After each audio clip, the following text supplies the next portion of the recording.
É sempre com grande alegria que a gente vem aqui na Casa Espírita Francisco de Assis bater um papo com vocês, trazer uma visão nossa da doutrina espírita, trazer uma palavra do Evangelho e desejar que o Evangelho nos conforte de alguma maneira.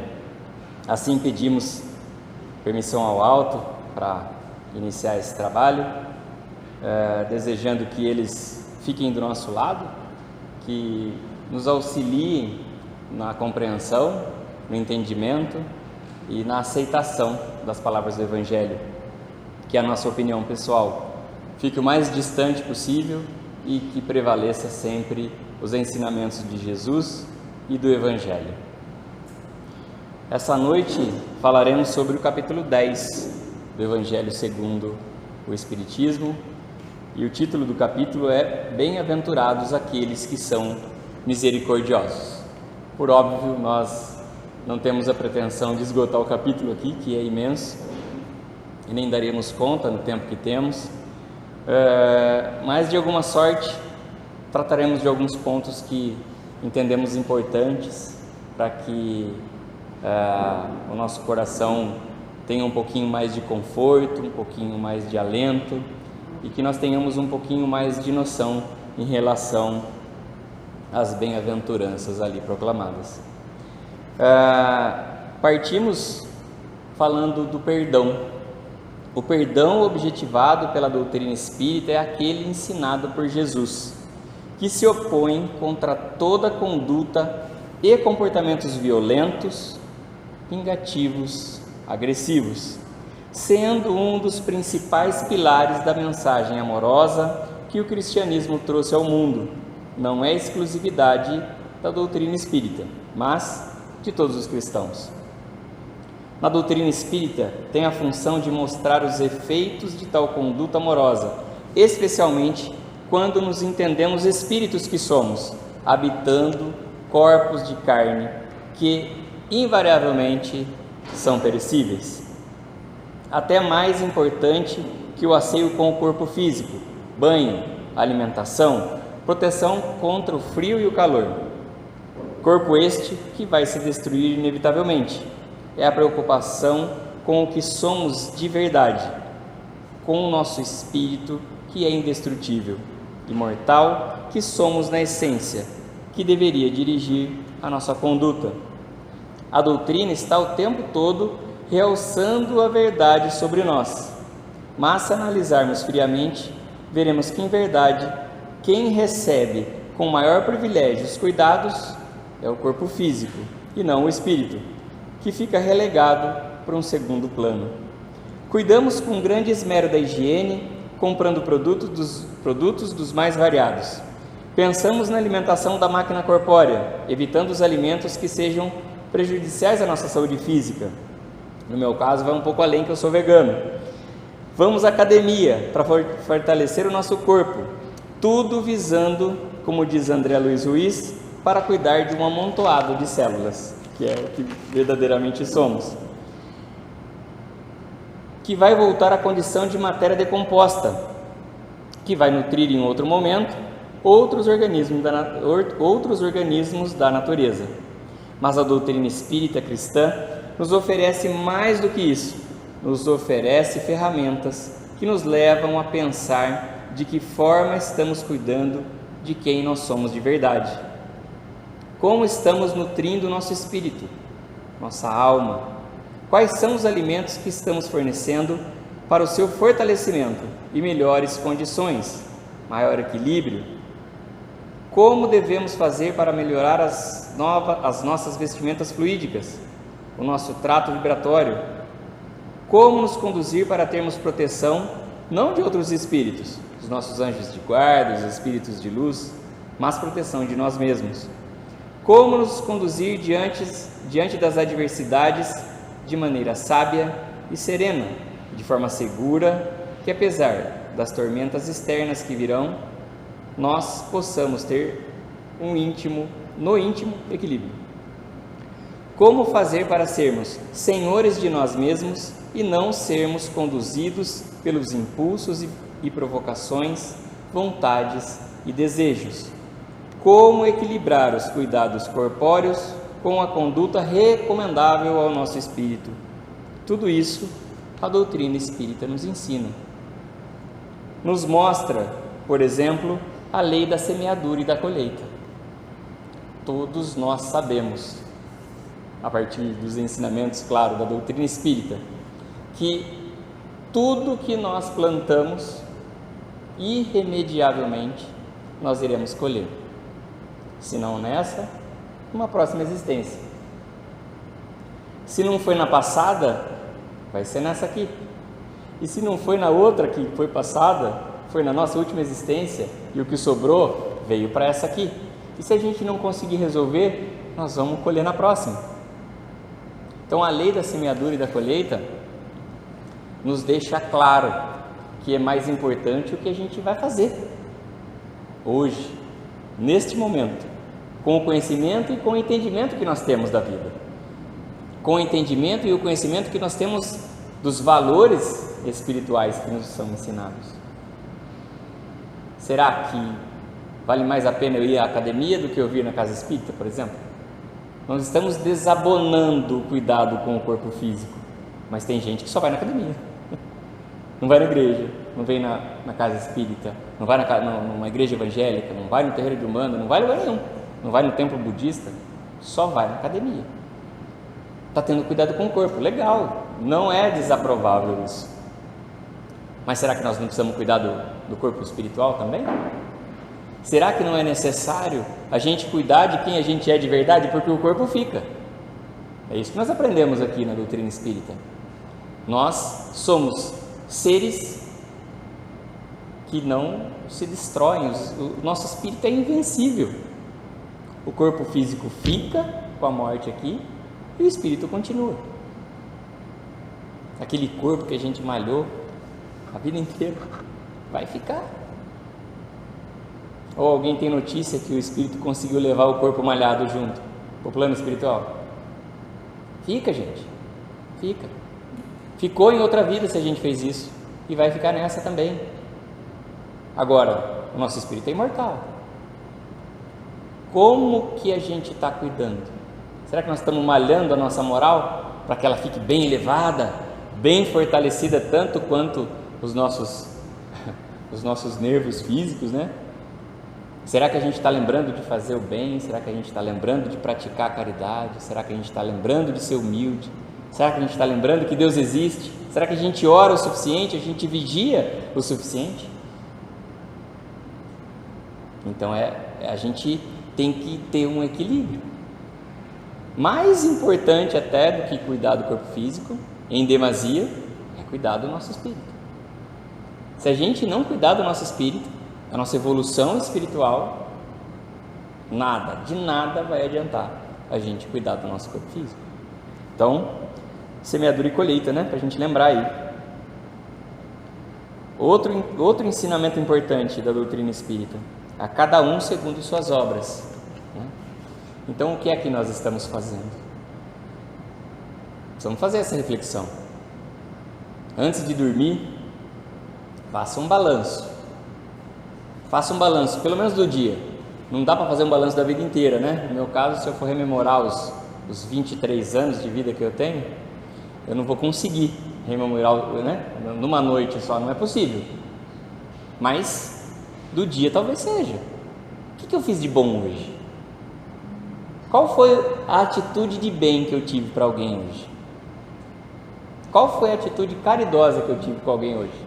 E caridade, pelo amor de Deus, não me interpretem mal. Não é fazer uma cesta básica, não é levar um lanche, um prato, uma marmita para uma pessoa da rua.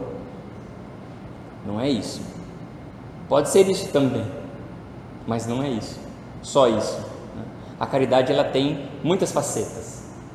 Você ouvir aquele parente que você elege como chato, que ele te liga e você desliga o telefone, ou que você não atende, você ouvir o teu vizinho que às vezes está precisando desabafar, que está passando por um problema muito sério, pode ser caridade. né?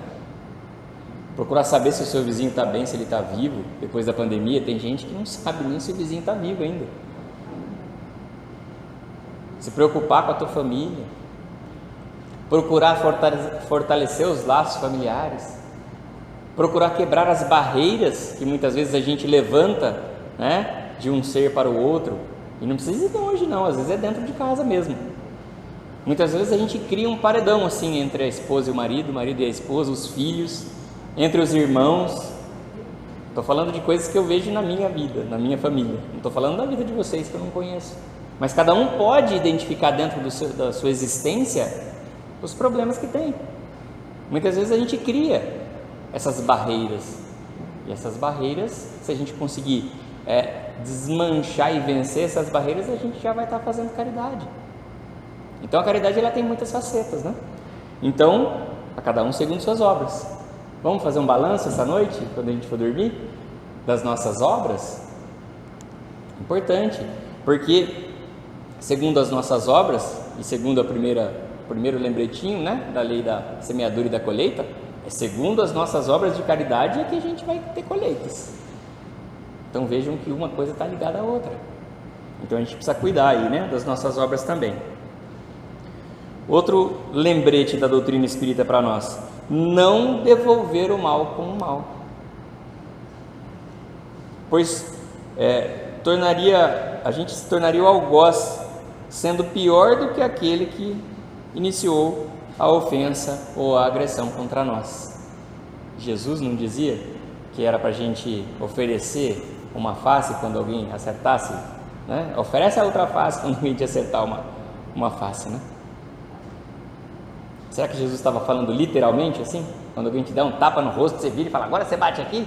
Será que era isso que Jesus estava dizendo? Não, Jesus estava dizendo de ser manso e pacífico. Ser manso e pacífico. Ah, Luciano, então quer dizer que se eu apanhar, se eu receber uma ofensa, eu saio correndo, eu me guardo, me tranco dentro de um armário? Não necessariamente. Mas você não precisa devolver a ofensa na mesma medida. Você não precisa retribuir a ofensa ou a agressão que você sofreu na mesma medida. Ou pior até, né? Então, devolver o mal com o bem é o que a doutrina espírita espera de nós. Ah, Luciano, impossível. Impossível esse negócio aí. Eu não sei como é que faz.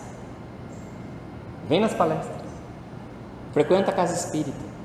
A casa espírita tem a receita para que você compreenda como é que você devolve o bem para aquele que lhe fez o mal.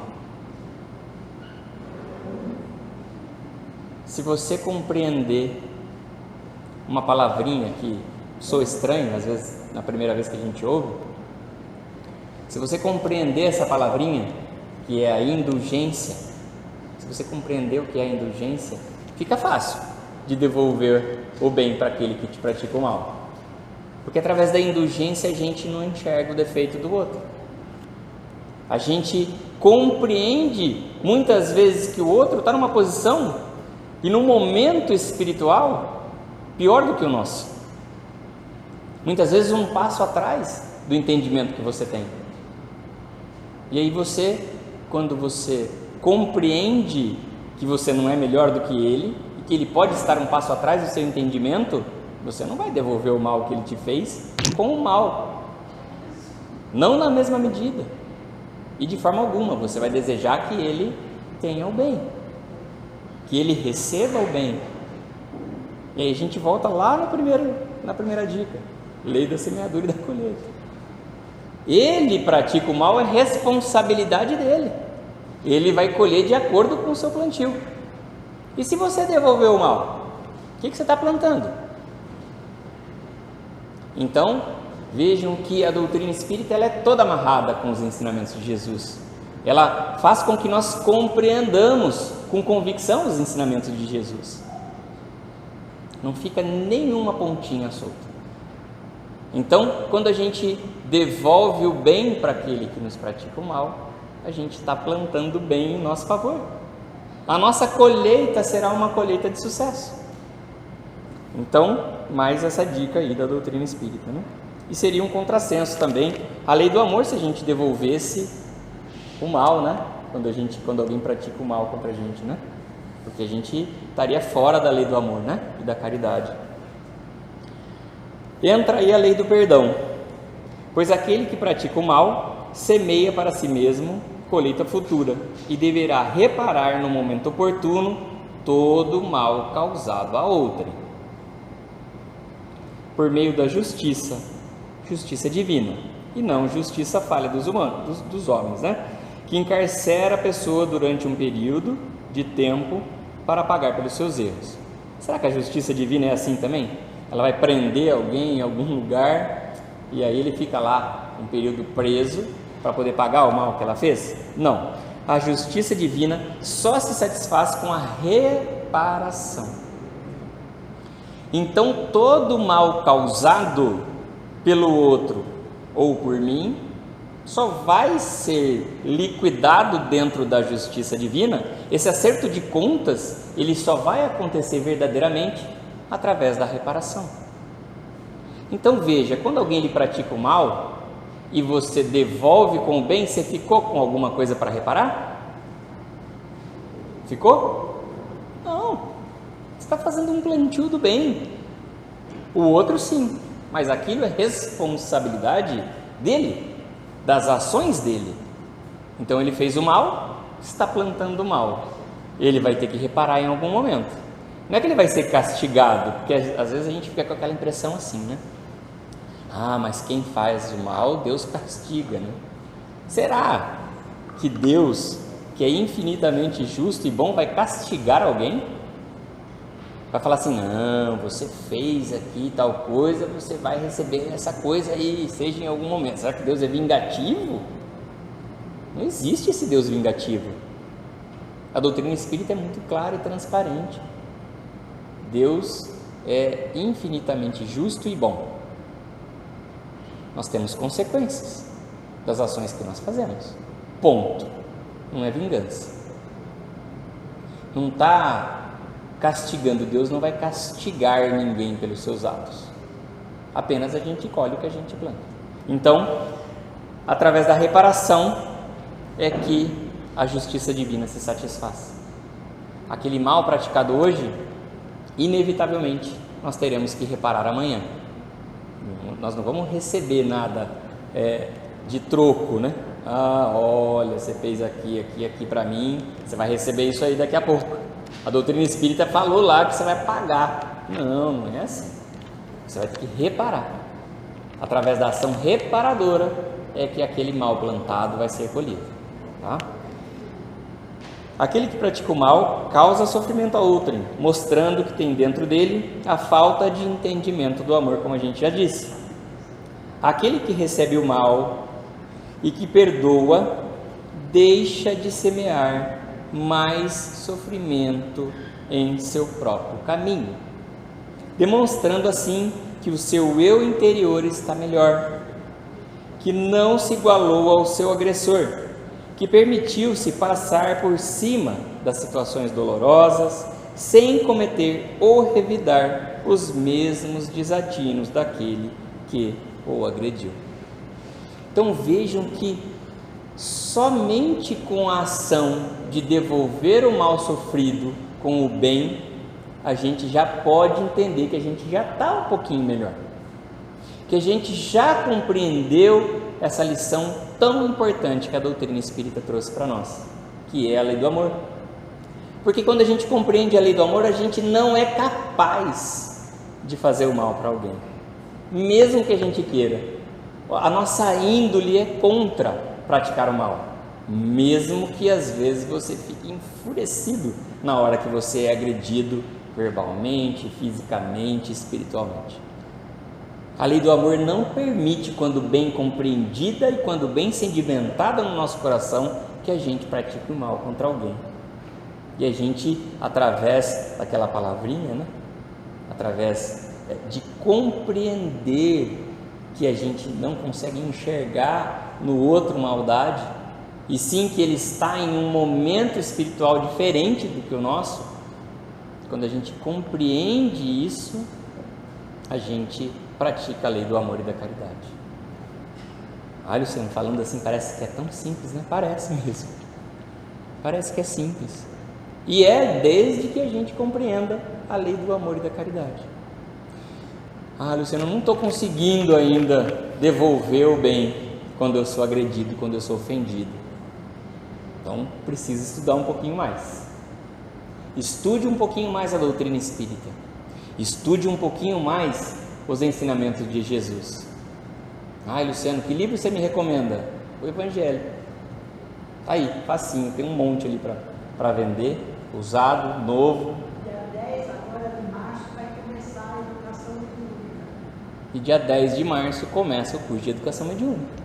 Então, eu não sei como estudar sozinho. Vem aqui na Casa Espírita, que a Casa Espírita vai te ajudar a compreender a doutrina espírita, a compreender os ensinamentos de Jesus, para que a lei do amor se complete no seu coração, para que você possa ter essas atitudes ainda que você seja ofendido. A doutrina nos alerta que hoje colhemos o que semeamos no passado, nos iluminando a cabeça para melhores semeaduras no hoje, para melhores colheitas no amanhã. Então, é urgente, né? É urgente compreender a lei da semeadura, para que a gente não reclame amanhã. Puxa vida, eu estou nessa situação aqui. Claro, você semeou aquilo que você está colhendo. E hoje a gente está colhendo o que nós plantamos no nosso ontem. Então é urgente compreender a lei da semeadura, para que o nosso amanhã seja diferente. Porque não adianta ficar reclamando. Não adianta a gente ficar deitado, sentado, reclamando da vida.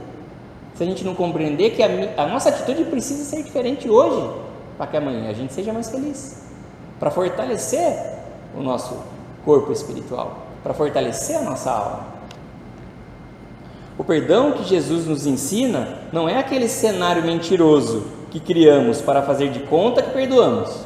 São exemplos. Perdoo, mas não esqueço. Você não perdoou.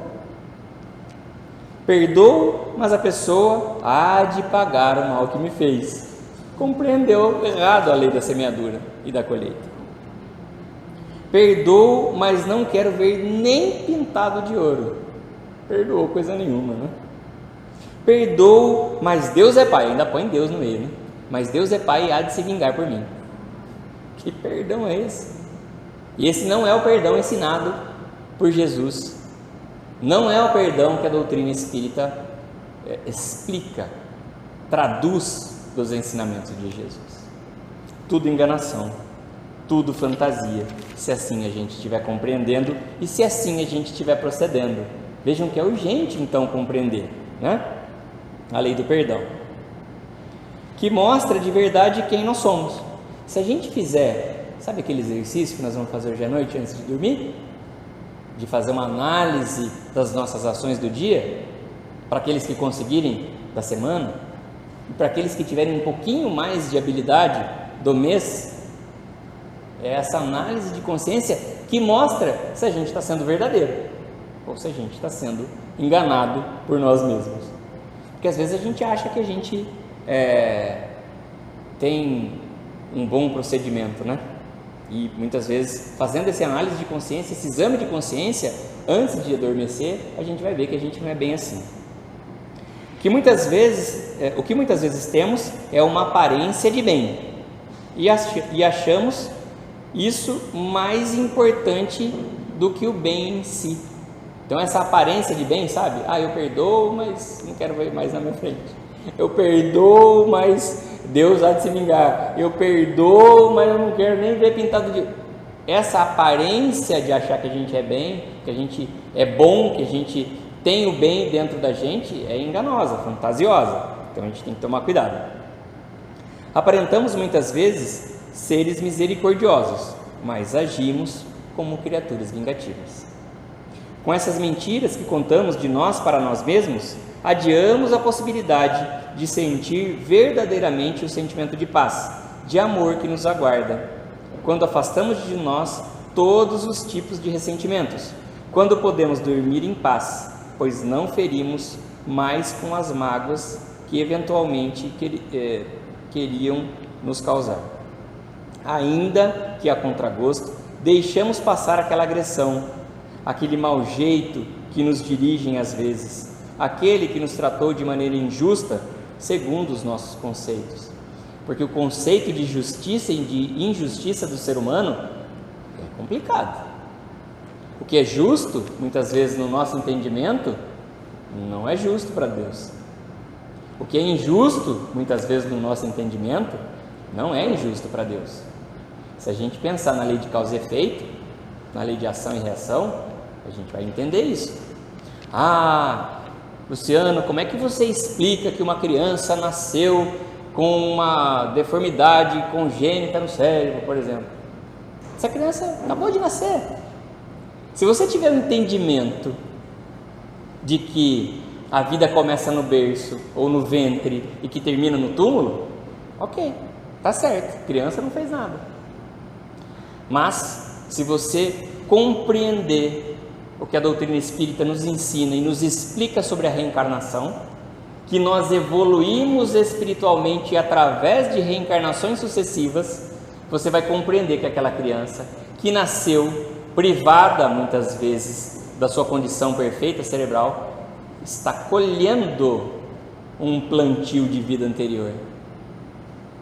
E vai entender mais ainda, vai entender que essa criança, ao fazer um planejamento reencarnatório com seus pais, nessa existência atual, pediu permissão para que viesse naquele seio familiar com aquela condição, a fim de resgatar todos os seus erros de vidas passadas. E a gente acha que Deus foi injusto ao permitir que aquela criança tivesse o corpo físico, atraísse para ela, através do seu planejamento reencarnatório, um corpo perfeito para o que ela se propôs nessa atual existência. A doutrina espírita nos explica isso e nos mostra isso e nos comprova isso. Não existe injustiça aos olhos de Deus. Aos nossos olhos, às vezes, parece que é injusto. Luciano, mas eu perdi um parente, como eu também perdi um parente que estava saudável através da doença do Covid. Através de outra doença, de um câncer, de qualquer doença.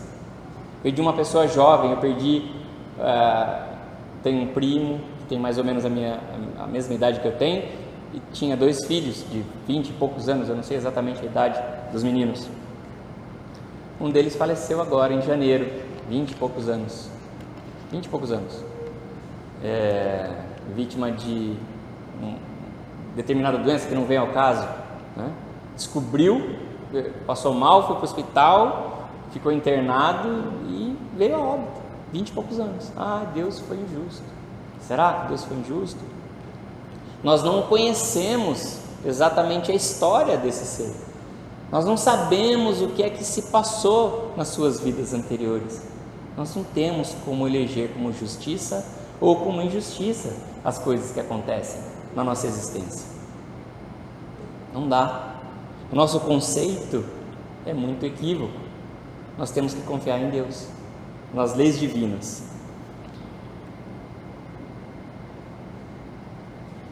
Por isso é importante que aprendamos a perdoar verdadeiramente, para que possamos sentir aquela tão esperada, sonhada e buscada alegria interior.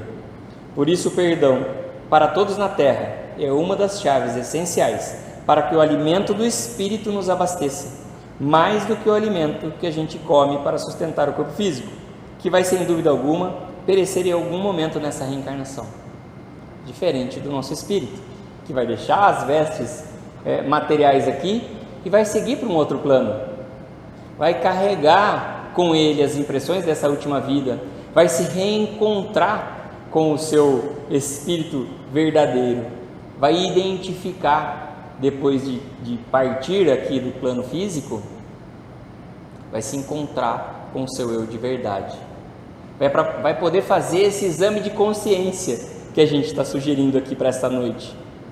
Mas ele não vai ver só o seu último dia, né? Quem assistiu o filme Nosso Lar deve se lembrar, né? Em algum momento, quando o espírito já está em condições de se reencontrar com as suas mazelas, vai ser aberto para ele. Olha, na tua última existência você tinha lá, né, esse propósito. Aí a pessoa olha para trás e fala: Jesus, Maria e José, não consegui fazer nem o começo da lista ao que eu me propus. Então é urgente que nós entendamos isso, é urgente que nós pratiquemos o perdão verdadeiro, como nos ensina Jesus e como nos aclara a doutrina espírita. E é para isso que nós estamos aqui hoje, para chamar a atenção, para que nós façamos então esse exame de consciência essa noite, para que possamos dormir essa noite talvez um pouquinho mais cansativos, mas que a partir de amanhã nós possamos nos encontrar com quem nós somos de verdade e deixemos de lado aquele ser que a gente criou e que ele não existe nessa atual existência e neste momento. Obrigado pelos ouvidos de vocês, gratidão por me ouvir. Espero que nós possamos seguir com os tratamentos dessa noite, que nós possamos voltar para os nossos lares acompanhados de nós mesmos, aqueles eu de cada um de nós, o verdadeiro, e que o falso fique aqui essa noite. Que Jesus nos abençoe a todos.